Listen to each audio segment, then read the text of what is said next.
Rowe Price has come out with some guidance on how much you need to have saved up for retirement by certain ages. What's the data? Is it even accurate? I've got that and more coming up.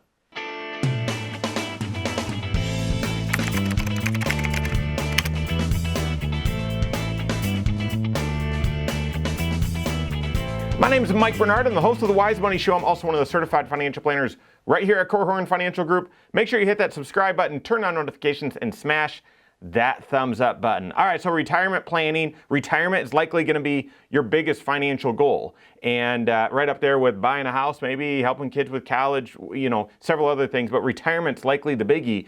It's the one that takes the longest to plan for. And like I said, it's probably the most important. So stakes are high, right? How do you know if you're on track for that important goal? Well, we would argue, you've got to do a thorough 5-factor retirement plan that reviews your unique 5 choices, the 5 factors that all are interrelated that determine whether you're on track and doing the right stuff. And if you're not, it will reveal, well, what adjustments, what trade-offs do you need to make?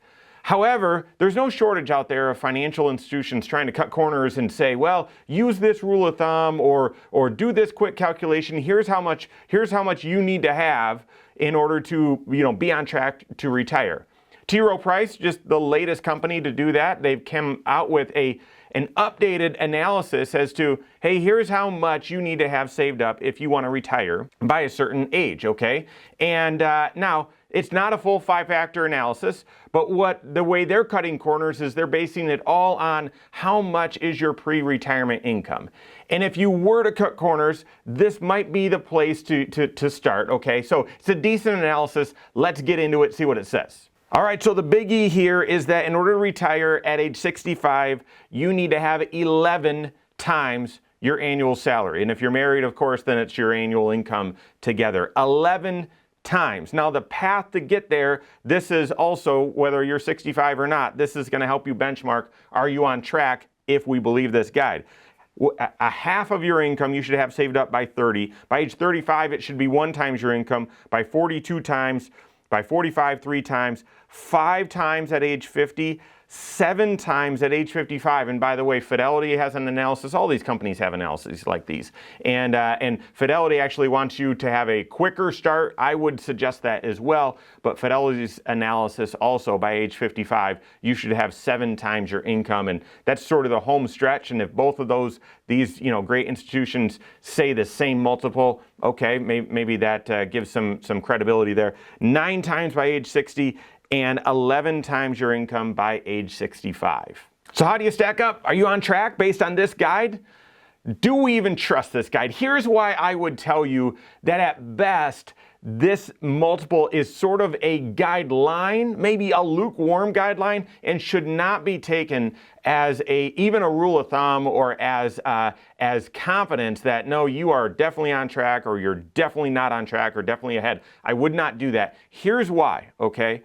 Number one, if we just play this out and say the scenario is you make $100,000 at age 65, by this multiple, you need $1.1 million in order to retire. Okay, so let's just analyze that. So $1.1 million at 65, and you jump off the cliff and you retire.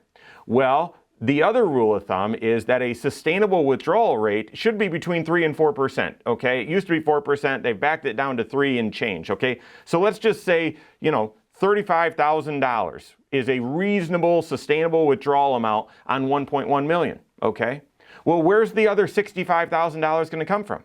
If you were making $100,000, okay, at age 65, and then you retire, so at age 66, you've got $1.1 million, and obviously it's just 1 day later, not a year later, but follow me here, and you're able to withdraw $35,000 safe and sound out of your investments. Where's the other $65,000 of income going to come from? It's not going to come from Social Security alone. If you're making $100,000, that's it. Your Social Security, maybe at age 65, will be $24,000, maybe $30,000, okay, and you could fact check me there, but it's going to be in that range if that's the amount that you've been making, okay, especially at age 65 because your full retirement age is 67. So guys, there's a gap right there. To me, I wonder if 11 times is going to be enough. Now, I would also argue that, well, maybe you don't, if you were making 100,000 before retiring, you don't need a full 100,000. I just did a video on that, by the way, but to me, that seems like it's a little rough, okay? The second thing that I'd factor in, and I just mentioned this does not determine, or this does not say anything about when you're going to retire. So what if you want to retire at 62? Based on this guide, you're somewhere less than 11 times. Right? But wait a second, that doesn't make sense, because if you retire at 62, that means your retirement's going to be even longer, therefore you need to have more saved up. And you might say, well, no, this guide is about, retiring at 65. Okay, well, what if you want to retire at 70? If you want to retire at 70, then the multiples that you need all along the way are different. Right? So the age at which you retire is not factored in this, and that is certainly not a cookie cutter approach. Also not factored in is, what will your retirement income sources be? I focused on Social Security for a second, but what if you have a pension? What if you have something else? What if you're working part-time? What if you're mission-minded and therefore you're going to be volunteering your time, but you contribute so much that they give you some sort of part-time salary, something like that? I don't know, right? What are your income sources in retirement? Do you have rental income? Do you have a small business? Something like that. And then finally, and I just did a video about this, but this assumes that it's all anchored on what are you making before you retire? What's your income before you retire, as a proxy for here's how much you're going to spend in retirement. That's disconnected, right? Some of you, some of us, you make this much in retirement, but you actually only spend this much. And I hope that's you, because you're setting extra money aside for, future vacations, or you just naturally are a saver or something like that. I don't know. But some of you might make this and spend this, right? You might be accumulating debt, credit card debt, something like that. So this has no kind of basis on, well, how much are you actually spending?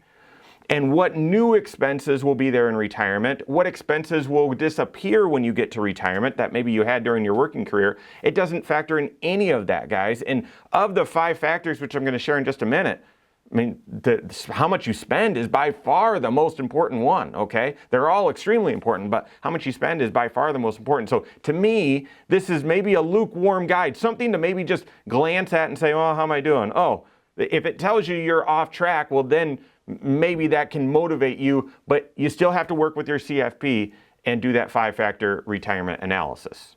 All right, so this 5-factor retirement analysis, I've done lots of videos on it, and listen, because to me, these are the variables that you need to bake into seeing whether you're on track for the most important financial goal, the one that has the most at stake in your life, right? And so it's 5 factors, 5 choices that are unique to you, that are all interrelated. What age are you going to retire? And then life expectancy is in that, okay? How much will you be spending? And then what you're going to do for health insurance, and will you still have a mortgage in retirement? What's inflation? How much vacations, right? But spending is the second one. What are your income sources? How do you optimize Social Security? Will you have a pension? Will that pension have cost of living adjustment? Do you have rental income? All that sort of stuff, okay? How much do you have saved, and how much are you saving up between now and retirement? And that's the one that everyone focuses on. It's important. It's one of the top 5, but it's not the sole factor. And then the last one is, how much investment risk? How much risk are you willing to take? Because if you have, and I didn't mention that, but 11 times your income all saved up, and you're really scared about the market right now, and so it's all sitting in cash, well, what's the future return on that going to be, right? And so, or what if you're super aggressive and you have it in cryptocurrencies? So that has that how much risk you take with your investments is certainly a factor. So here's the thing, and this is what I'd want to illustrate. Those are 5 different choices that you make. And a choice that you make in one is going to influence what you should choose in the other. So for example, I want to retire at 55. Well, that means you're going to actually need to save up a lot more. So factor number 4 is going to be influenced because you want your retirement's going to be a lot longer. Or what if you invest in rental real estate and so on, you're going to have lots of retirement income? Well, that means you might not, you might be able to retire even earlier. You might be able to spend even more. So each of your decisions is going to influence the other, and you've got to work with the CFP to wrap your arms around all of those decisions, run them through some analyzers, multiple of them, and determine whether you're on track or not, whether you have the confidence to be able to retire when you want to. And if you don't, or when circumstances change, that same process will reveal what trade-offs, what adjustments do you need to make. And we call them trade-offs because, well, what if you aren't on track if you wanted to spend $8,000 a month? But listen, you would be on track if you only spent $7,000 a month. Well, that's a trade-off, right? Or, well, you're not on track if you want to retire at 62, but if you save an extra $1,000 a month, you will be on track. Well, that's a trade-off. So that's the process you need to work with your certified financial planner so that you know for sure and have the confidence that you're on track for retirement or what you need to do to be on track. Work with your CFP on that. If you don't have a CFP on your team, you can contact one on my team. Find us online, Korhorn.com. That's Korhorn with a K. WiseMoneyShow.com. You can find us there as well, or give us a call, 574-247-5898. All right, there you have it. Go out and take your next wise step in your financial life.